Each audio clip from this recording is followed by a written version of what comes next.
Je suis Déborah, et voici mon histoire. Il s'agit de moi et de mon fils, Johnny, le seul enfant que j'ai jamais eu, né hors mariage.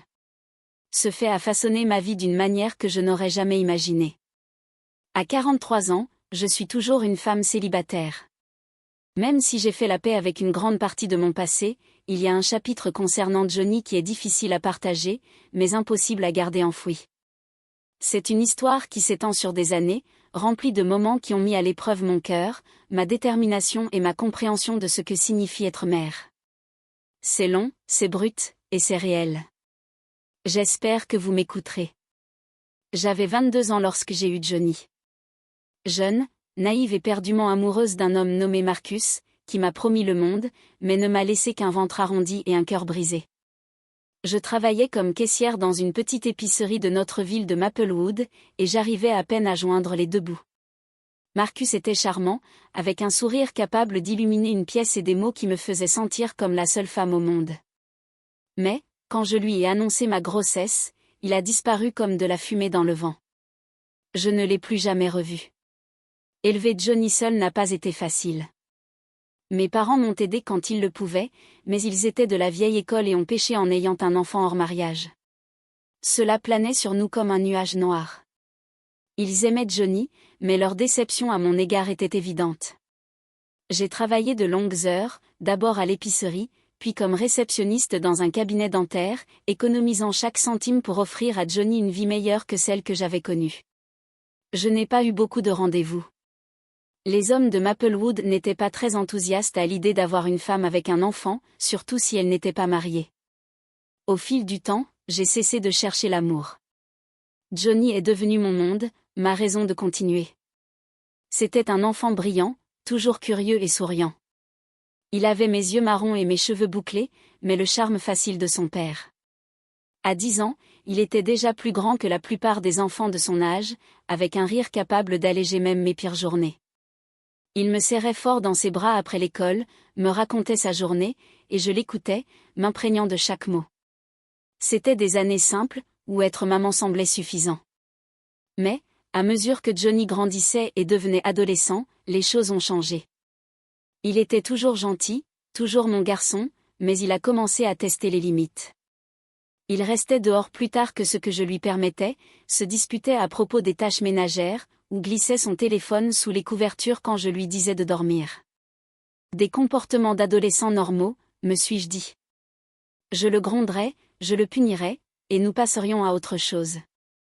Mais il y avait autre chose, quelque chose que je n'avais pas remarqué au début, un changement dans la façon dont il me regardait, dans la façon dont il agissait avec moi. C'était subtil, comme une brise que l'on ressent sans la voir. À 16 ans, Johnny était déjà un jeune homme, grand et large d'épaules, avec une voix qui s'était transformée en un doux grondement. Les gens de la ville disaient à quel point il était beau, et qu'un jour il briserait des cœurs. Je souriais et hochais la tête, fier, mais mal à l'aise. À la maison, Johnny était différent. Il s'attardait quand il me serrait dans ses bras restant autour de moi une seconde de trop. Il me complimentait d'une manière qui semblait trop adulte, en disant des choses comme « Tu es jolie aujourd'hui, maman », ou « Pourquoi ne sors-tu jamais ? Tu es trop bien pour ces gars-là. » J'ai ignoré cela, me disant qu'il était juste gentil, qu'il m'appréciait simplement après tout ce que nous avions traversé. Mais ensuite, sont arrivés des moments qui m'ont retourné l'estomac, comme la fois où je l'ai surpris en train de me regarder me changer dans ma chambre, la porte légèrement tremblante, ou quand il s'asseyait trop près sur le canapé, sa cuisse effleurant la mienne, et qu'il ne bougeait pas. Je lui ai demandé de me laisser de l'espace, de respecter mes limites, et il a ri, en disant « Je me moque de toi, maman ». Mais ses yeux racontaient une histoire différente, une histoire que je ne voulais pas lire. J'ai établi des règles, fini les câlins qui s'éternisent, ne plus rester assis si près, plus de commentaires sur mon apparence. Je lui ai dit que j'étais sa mère, pas son amie, et qu'il y avait des limites que nous ne pouvions pas franchir. Johnny hochait la tête, l'air coupable, et pendant un moment, il se comportait bien, mais ensuite il glissait à nouveau, me testant, me poussant, comme s'il ne pouvait pas s'en empêcher. Je ne savais pas quoi faire. Je l'aimais plus que tout, mais son comportement m'a fait peur. Non pas parce que je pensais qu'il me ferait du mal, mais parce que cela réveillait quelque chose en moi que je ne voulais pas nommer, une solitude, un besoin que j'avais enterré depuis longtemps. Johnny a eu 18 ans lors d'une chaude soirée de juin, l'été avant de commencer l'université. Il était devenu un homme, avec un emploi à temps partiel dans la quincaillerie locale, et prévoyait d'étudier l'ingénierie. J'étais fière de lui, mais notre relation était tendue. Les limites que j'avais fixées étaient comme des murs invisibles entre nous, et même s'il les respectait la plupart du temps, je pouvais sentir sa frustration, son désir de quelque chose que je ne pouvais pas donner. Pour son anniversaire, je voulais faire quelque chose de spécial, pour combler le fossé entre nous. J'ai pris un jour de congé, j'ai préparé son gâteau au chocolat préféré, et j'ai prévu un dîner tranquille à la maison, juste tous les deux. J'ai décoré le salon avec des ballons et des banderoles, comme je le faisais quand il était petit. Quand Johnny est rentré du travail, il a souri, ses yeux s'illuminant. « Waouh, maman, tu as tout donné » a-t-il dit en laissant tomber son sac près de la porte. « Ce n'est pas tous les jours que mon garçon a 18 ans, ai-je répondu en souriant. « Va prendre une douche, le dîner est presque prêt. » Nous avons mangé des lasagnes, son plat préféré, et avons ri du bon vieux temps, de sa première balade à vélo, de la fois où il s'est retrouvé coincé dans un arbre, de la pièce de théâtre de l'école où il a oublié son texte. Pendant quelques heures, nous nous sommes sentis à nouveau nous-mêmes. Déborah et Johnny, mère et fils, simples et heureux. Après le dîner, nous nous sommes installés sur le canapé avec des tranches de gâteau, en regardant un vieux film d'action qu'il adorait.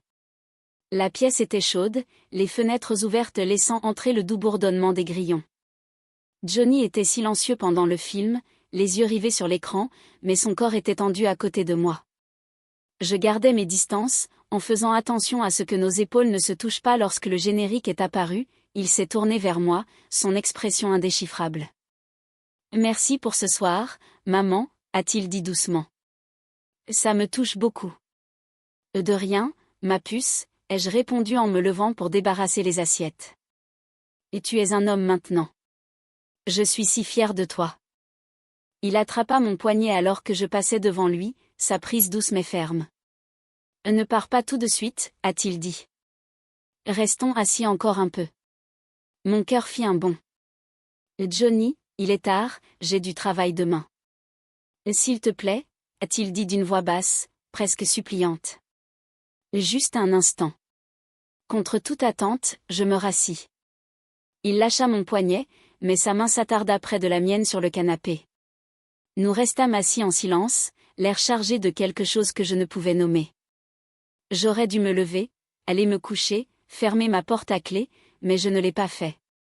Je suis restée, saisie par l'instant présent, par la chaleur de sa présence, par l'amour que je ressentais pour lui, un amour si grand qu'il m'effrayait.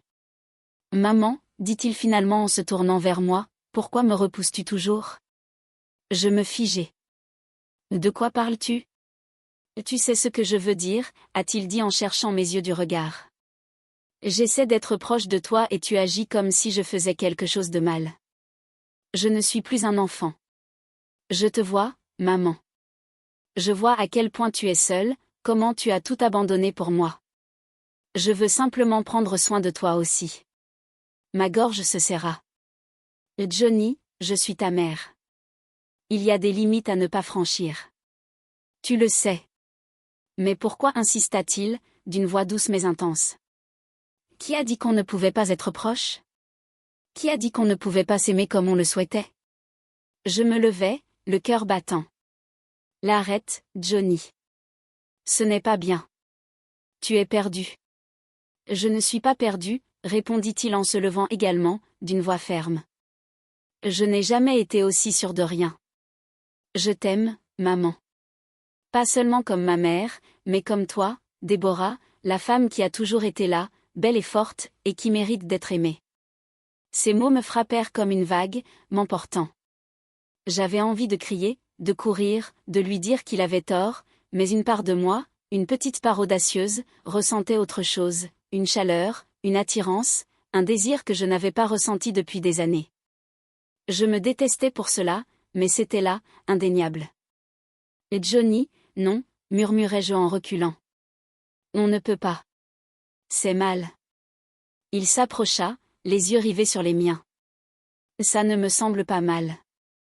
J'aurais dû partir. J'aurais dû mettre fin à tout cela tout de suite, mais je ne l'ai pas fait. Je restais figée tandis qu'il réduisait la distance entre nous, sa main effleurant ma joue, douce, hésitante. Mon souffle s'arrêta, et pendant un instant, je restais immobile.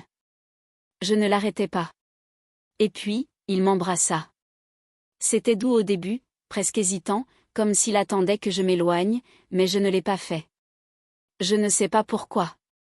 Peut-être était-ce la solitude, les années de sacrifice, l'amour que je lui portais qui brouillait tout. Je l'ai embrassé en retour, et à cet instant, le monde s'est effondré. Il n'y avait ni bien ni mal, ni limite ni règle, juste nous, empêtrés dans quelque chose que nous ne pouvions pas contrôler.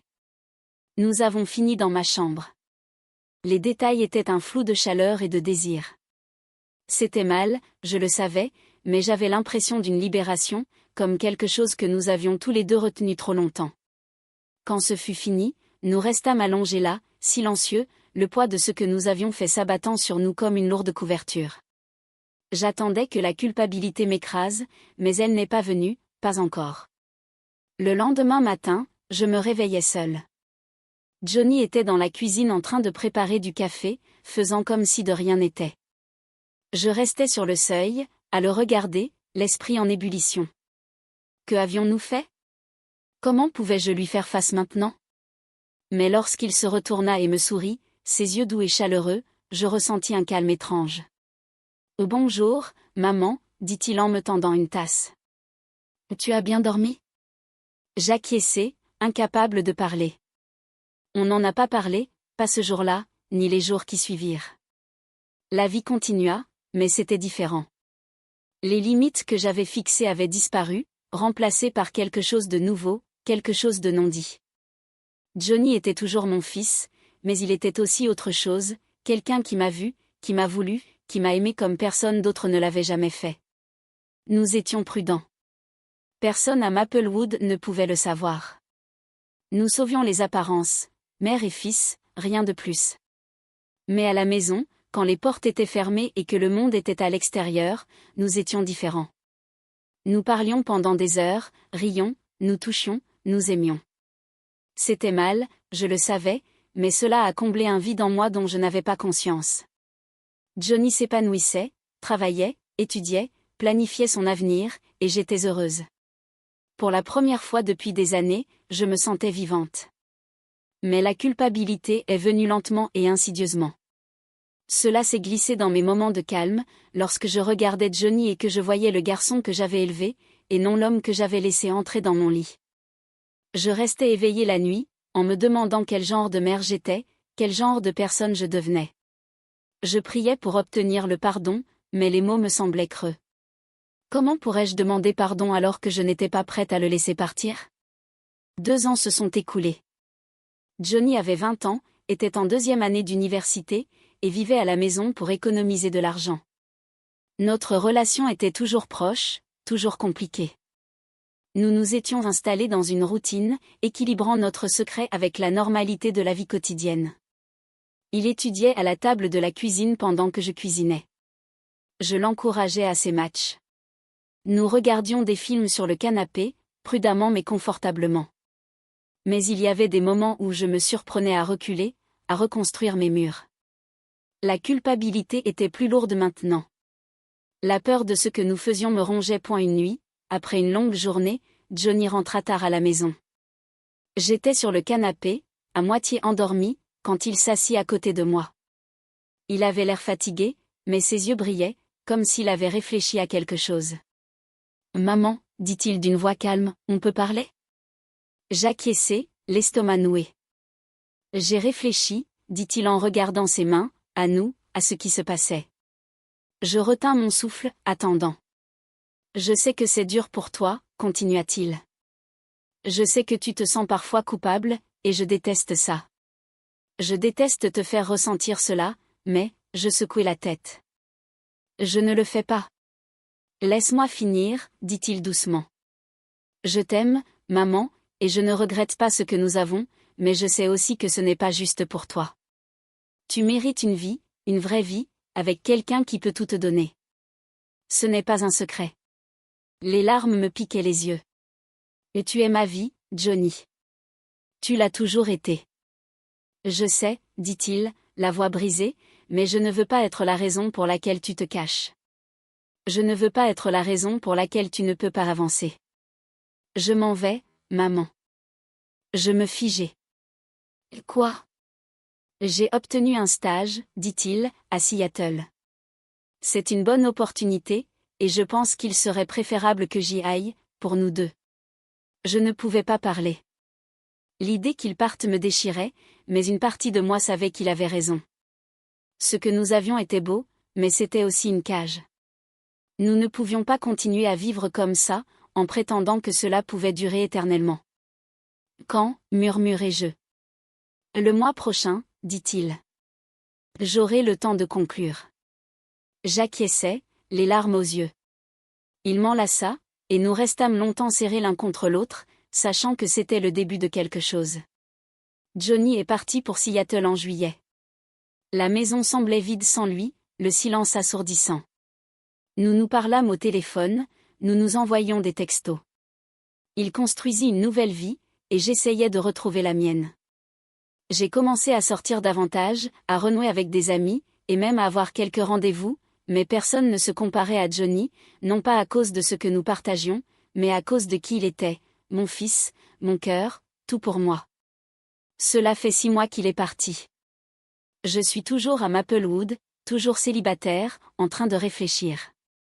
Johnny va bien. Il aime son travail, sa nouvelle ville, ses nouveaux amis. Il m'appelle tous les dimanches, et nous parlons comme avant, mère et fils. Les limites ont repris, mais plus douces, moins rigides. La culpabilité persiste, mais elle est plus discrète, une ombre au lieu d'une tempête. J'ignore ce que l'avenir me réserve. Je sais que je ne cesserai jamais d'aimer Johnny, et je sais qu'il ressent la même chose. Ce que nous avons fait était mal, mais c'était aussi le nôtre, un moment où nous nous sommes choisis, avec nos défauts et tout. Je ne sais pas si je me pardonnerai un jour, mais je sais que j'essaie. Et pour l'instant, ça suffit. C'est mon histoire. Elle est confuse, compliquée, et peut-être même impardonnable, mais c'est la mienne, et je la raconte parce qu'elle est vraie. Je suis Déborah, une mère, une femme, une pécheresse, une survivante, et je suis toujours là, toujours aimante, toujours en train de trouver ma voie.